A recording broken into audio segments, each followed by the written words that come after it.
Bismillahirrohmanirrohim. Assalamualaikum warahmatullahi wabarakatuh. Syukur alhamdulillah, kita bisa berjumpa lagi di channel ini. Sholawat dan salam semoga selalu tercurahkan kepada junjungan kita, Nabi besar Muhammad Shallallahu Alaihi Wasallam. Allahumma sholli ala Sayyidina Muhammad wa ala ali Sayyidina Muhammad. Sahabat beriman yang dirahmati Allah. Ada beberapa hal yang bisa membuat seseorang suami dianggap berbuat durhaka kepada istrinya, dan akan mendapatkan ganjaran serta mendapatkan laknat dari Allah Subhanahu wa Ta'ala. Beberapa hal tersebut kadangkala tidak disadari oleh sang suami. Lalu, apa sajakah perkara yang dilaknat oleh Allah Subhanahu wa Ta'ala? Sahabatku yang beriman, silahkan simak penjelasan video ini hingga akhir agar para sahabat bisa memahami dan dapat mencerna apa isi yang terkandung dalam video ini. Semoga para sahabat yang sudah menyimak video ini hingga akhir, semoga Allah Subhanahu wa Ta'ala balas dengan kebaikan, dilancarkan rezekinya, bertubi-tubi diberikan kesehatan, dan dimudahkan segala urusannya, baik di dunia maupun di akhirat kelak. Amin ya robbal alamin. Berikut adalah perlakuan suami kepada istri yang dilaknat oleh Allah. Yang pertama adalah tidak mengajarkan ilmu agama kepada istri dan anak.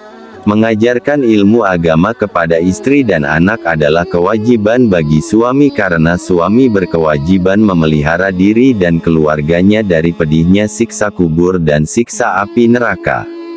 Perintah ini tertera dalam Al-Quran Surah At-Tahrim ayat 6. Allah Subhanahu wa Ta'ala telah berfirman yang artinya, "Wahai orang-orang yang beriman, peliharalah dirimu dan keluargamu dari api neraka yang bahan bakarnya adalah manusia dan batu."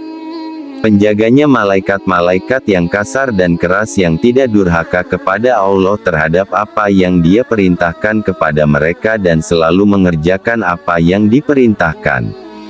Yang kedua adalah tidak memberi nafkah kepada istri.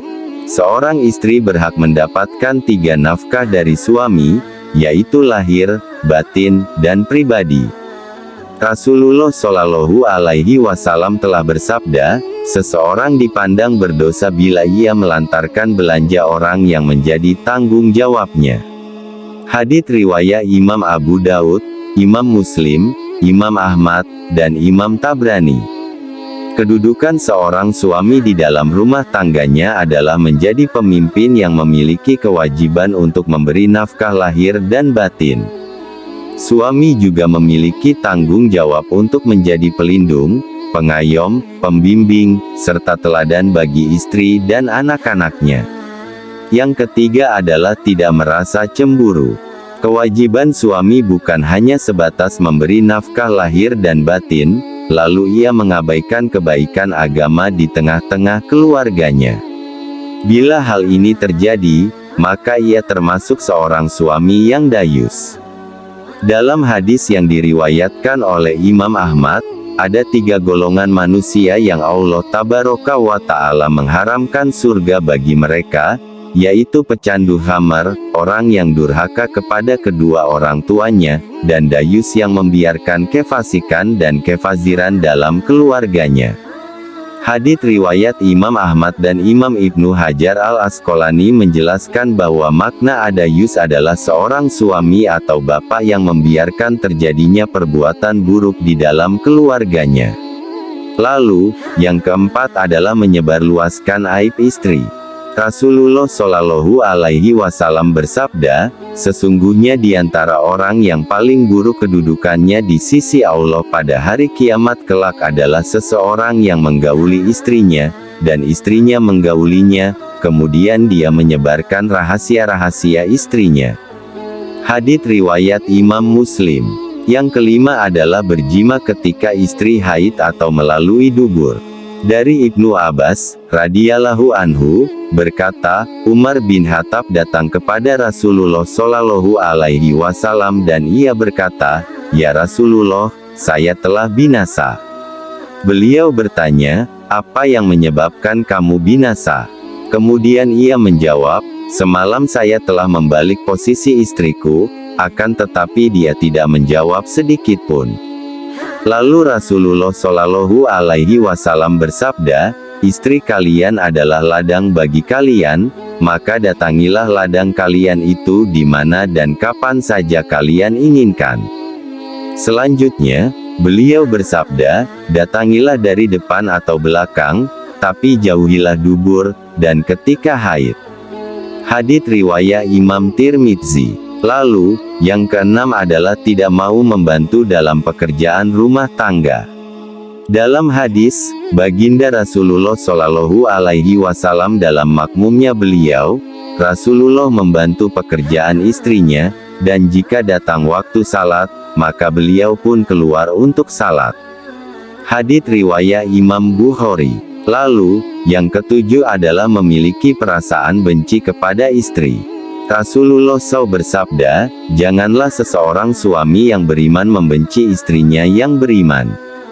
Jika dia tidak menyukai satu akhlak darinya, dia pasti meridhoi akhlak lain darinya."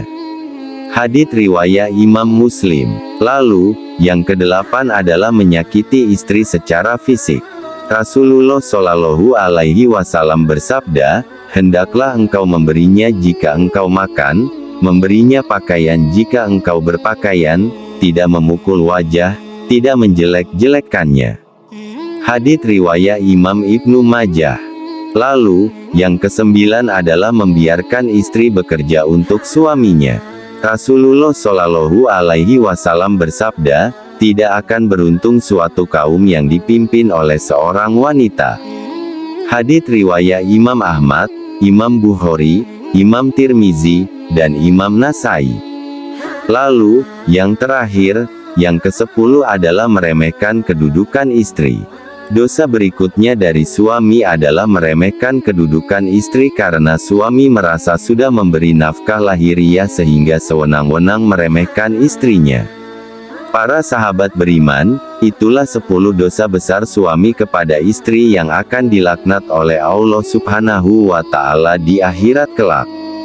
Semoga kita semua sebagai suami dan yang akan menjadi calon suami harus menjauhkan diri dari sifat atau hal tersebut yang dilaknat oleh Allah. Semoga kita para laki-laki bisa menjadi suami yang baik untuk istrinya agar kehidupan rumah tangga menjadi harmonis, sakinah, mawadah, dan warahmah. Amin ya robbal alamin. Wallahu a'lam bishawab. Demikian yang bisa saya bagikan. Jangan lupa jika konten ini bermanfaat untuk like, komen dan share kepada teman dan saudara kita semua. Semoga bermanfaat untuk kita semua. Amin ya robbal alamin. Aqulu qouli hadza wa astaghfirullahi li wa lakum, fastaghfiru innahu huwal ghafurur rahim. Wassalamualaikum warahmatullahi wabarakatuh.